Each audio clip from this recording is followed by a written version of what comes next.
Hello বন্ধুরা, কেমন আছেন সবাই? আজকে আমি আপনাদের সাথে শেয়ার করব 10টি এমন স্টাডি হ্যাক যেগুলা সারা বিশ্বে টপার ছাত্ররা ব্যবহার করে। এগুলা শুধু মুখস্থ করতে সাহায্য করে না, বরং পড়াকে অনেক সহজ করে দেয়। আমি প্রতিটি পয়েন্ট শেষে আপনাদের জন্য ছোট্ট একটি উদাহরণ দেব, যাতে আপনারা সহজে বুঝতে পারেন।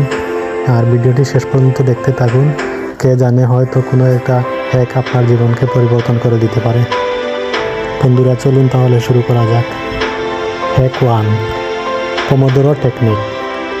এই পদ্ধতিতে আপনি একবারে বেশি সময় পড়ার চেষ্টা করবেন না, বরং পড়বেন 25 মিনিট, 5 মিনিট বিরতি নেবেন। কেন এটি কাজ করে? কারণ আমাদের মস্তিষ্কের ফোকাস ক্ষমতা লম্বা সময় ধরে থাকে না। ছোট সেশনে করলে মনোযোগ বেশি থাকে। বিরতির সময় মস্তিষ্ক তথ্যকে সাজায় ও মনে রাখে। উদাহরণ, ধরুন আপনার গণিত পড়তে হবে, টাইমার 25 মিনিট সেট করুন। এই সময়ে শুধু গণিতের সূত্র বা উদাহরণ পড়বেন। তারপর 5 মিনিট বিরতিতে পানি খাবেন বা চোখ রিল্যাক্স করবেন। এরপর আবার 25 মিনিট পড়বেন। এভাবে 4টি সেশন করলে 2 ঘন্টায় খুব ভালো রেজাল্ট পাবেন। Hack 2, mind mapping. Mind mapping হলো এমন একটি পদ্ধতি যেখানে আপনি কোনো একটা বিষয়কে ছবির মতো করে সাজিয়ে নেবেন। কেন এই পদ্ধতি কাজ করে?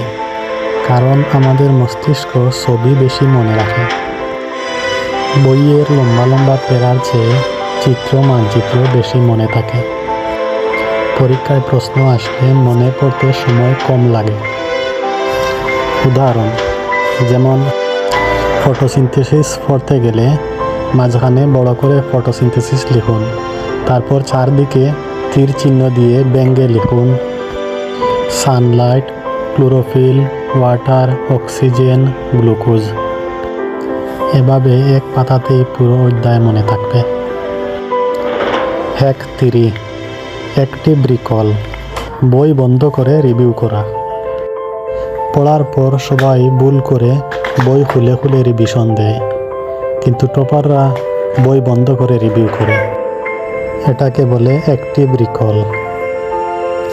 কেন এটি শক্তিশালী? কারণ এই পদ্ধতিতে মস্তিষ্কের ভেতর থেকে তথ্য বের করার অভ্যাস তৈরি হয়। পরীক্ষার মতো পরিবেশ তৈরি হয়, মুখস্থ শক্তিশালী হয়। উদাহরণ, যেমন বাংলা ব্যাকরণের সমাস পড়লেন, এবার বই বন্ধ করুন, নিজে থেকে বলার চেষ্টা করুন সমাস কত প্রকার, উদাহরণ কি, কোনটা কোন সমাস। বই বন্ধ করে যতটা বলতে পারবেন ততটাই আপনি শিখেছেন। Hack 4, spaced repetition. নির্দিষ্ট বিরতিতে রিভিশন।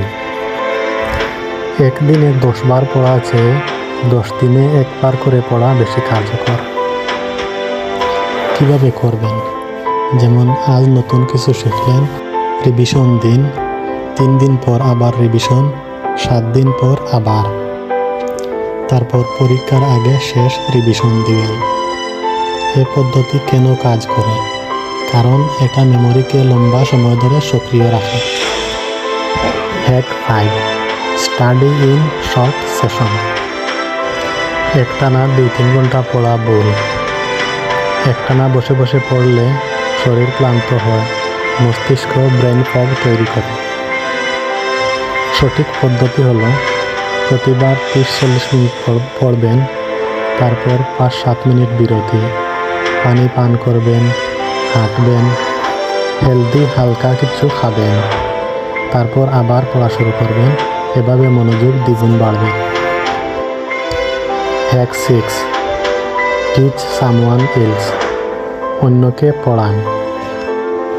নিজে যা শিখবেন তা অন্যকে পড়ানোর চেষ্টা করুন। কেন এটা করবেন? কারণ বোঝানোর সময় নিজের ভুল ধরা পড়ে, ব্রেন তথ্যকে সাজিয়ে নেয়। এতে কঠিন বিষয়গুলো সহজ হয়ে যায়। উদাহরণ, একটি ছোট ভাই, বোন অথবা বন্ধুকে কোনো একটি বিষয়ে 5 মিনিট ধরে বোঝান। এতে নিজের শেখায় শক্তি আসবে। হ্যাক 7 ফ্ল্যাশ কার্ড বা ছোট প্রশ্ন উত্তরের কার্ড। ফ্ল্যাশ কার্ড হলো ছোট কার্ড যেখানে প্রশ্ন এক পাশে উত্তর এক পাশে। কেন এটা কার্যকর? দ্রুত রিভিশন, স্মৃতি যাচাই, পরীক্ষার আগে ব্যবহার করা সহজ। উদাহরণ, কার্ডে লিখুন মহাকাশের সবচেয়ে উষ্ণ গ্রহ কোনটি? পেছনে উত্তর শুক্র। হ্যাক 8 এলিমিনেট ডিস্ট্রাকশন, মনোযোগ নষ্টকারী জিনিস দূরে রাখা। কি দূরে রাখবেন? Social media, games, TikTok, reels, অপ্রয়োজনীয় নোটিফিকেশন। কিভাবে করবেন? ফোন সাইলেন্ট বা অন্য রুমে, স্টাডি টেবিল পরিপাটি, noise free environment. Hack 9 healthy snacks বা ওয়াটার, মস্তিষ্ক সচল রাখতে। কারণ ব্রেন হলো 70% পানি, পানি কম হলে কনসেন্ট্রেশন হয়। হেলদি স্ন্যাক্স মস্তিষ্কে শক্তি দেয়। কি খেতে পারেন? যেমন বাদাম, কলা, পানি, ওটস ইত্যাদি খেলে মস্তিষ্কে শক্তি আসে। হ্যাক 10 স্লিপ ওয়েল, ঘুম ছাড়া পড়া স্থায়ী হয় না। পড়া মনে রাখতে ঘুম খুবই গুরুত্বপূর্ণ। কেন? কারণ ঘুমের সময় মস্তিষ্ক সিস্টেমে তথ্য সাজায়। ঘুম কম হলে মেমোরি দুর্বল হয়। তাই 6 থেকে 8 ঘন্টা ঘুম অপরিহার্য। প্রিয় ছাত্রছাত্রী বন্ধুরা, আপনারা কে কোন স্টাডি হ্যাক অনুসরণ করেন কমেন্টে জানান। ভিডিওটি ভালো লাগলে লাইক দিন এবং এরকম আরও গুরুত্বপূর্ণ ভিডিও পেতে সাবস্ক্রাইব করে পাশে থাকুন। আজকের ভিডিওতে আমরা দেখলাম সবচেয়ে কার্যকর 10টি স্টাডি হ্যাক, যা ছাত্রছাত্রীদের জন্য খুবই প্রয়োজনীয়।